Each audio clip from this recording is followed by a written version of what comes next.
கொஸ்லாந்தை மீரியபெத்து நிலவும் மண்சரிவு அபாயம் காரணமாக இடம்பெயர்ந்த சுமார் 30 குடும்பங்களைச் சேர்ந்த மக்கள் தொடர்ந்தும் ஸ்ரீ கணேஷா தமிழ் மகாவித்தியாலயத்தில் தங்க வைக்கப்பட்டுள்ளனர்.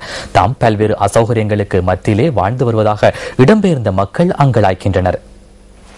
கொஸ்லாந்தையில் அண்மையில் ஏற்பட்ட மண் சரிவினால் உயிர் மற்றும் உடைமைகளுடன் ஓர் கிராமமே புதையுண்டதை எளிதில் எவராலும் மறந்துவிட முடியாது. மலேகத்தின் பல பகுதிகளில் தொடர்ந்து மக்கள் வீடு என்ற அடிப்படை வசதியற்ற நிலையிலும் அபாயத்துக்கு மத்தியிலும் வாழ்ந்து வருகின்றனர். மண்சரிவு ஏற்பட்ட இடத்திலிருந்து சுமார் 100 மீட்டர் தொலைவில் உள்ள லயன் குடியிருப்புக்கு மண்சரிவு அபாய எச்சரிக்கை விடுக்கப்பட்டிருந்தது. இந்த நிலையில் 30 குடும்பங்களைச் சேர்ந்த 60 பேர் கொஸ்லாந்தை ஸ்ரீ கணேஷா தமிழ் மகா வித்தியாலயத்தில் தொடர்ந்தும் தங்க வைக்கப்பட்டுள்ளனர்.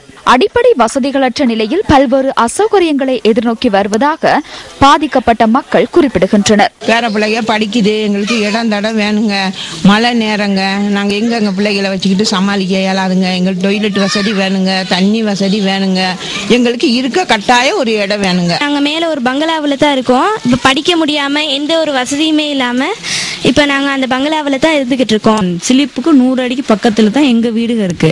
அதனால அதுவும் போகக்கூடிய சூழ்நிலை இருக்கிறதுனால எங்கெல்லாம் ஆனால் இருக்க வேணாங்கிறாங்க. மீண்டும் எங்களுக்கு என்ன ஒரு நடைமுறைக்கு நீங்கள் செஞ்சு தருவீங்கன்னு சொல்லி எங்களுக்கு நாங்கள் ஆலோசனையாக பிள்ளைகளை வச்சு தடுமாறிக்கிட்டு இருக்கோம். எங்களுக்கு எந்த விதமான சலுகையும் கிடைக்கல. நாங்கள் பூனாங்கல தமிழ் மகாவித்தியாலயம் கொண்டு எங்களை வச்சுருந்தாங்க.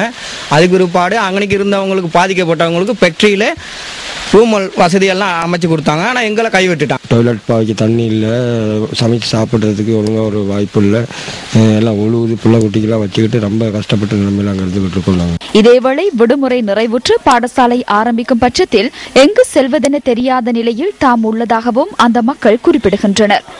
மண் சரிவு அபாயமற்ற பகுதியில் நிரந்தர வீடுகளை அமைத்து நிம்மதியான வாழ்வுக்கு விரைவில் வழிவகுக்க வேண்டும் என்பதே இந்த மக்களின் எதிர்பார்ப்பு.